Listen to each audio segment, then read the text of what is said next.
জীবনের পথে চলতে গিয়ে আমরা অনেক সময় হতাশ হয়ে যাই। মনে হয় যেন জীবন থেমে গেছে।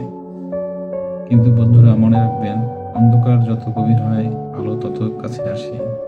জীবনের এই দুঃসময়ে থেমে না থেকে সামনের দিকে আলো খুঁজে চলুন।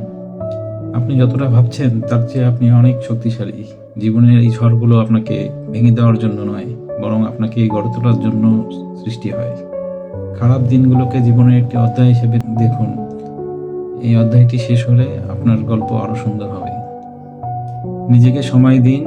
প্রতিটি ফুল সঠিক সময়ে ফোটে। আপনারও একদিন সময় আসবে। জীবন মানেই চড়াই উতরাই। এই মুহূর্তটি আপনাকে আরো শক্তিশালী করার জন্য এসেছে। এই জীবন কঠিন হতে পারে, কিন্তু আপনি আরো শক্ত। নিজেকে বিশ্বাস করুন, সবকিছু একদিন ঠিক হয়ে যাবে। সবচেয়ে অন্ধকার সময়েও মনে রাখবেন, সূর্যের আলো ঠিক আপনার জন্য অপেক্ষা করছে।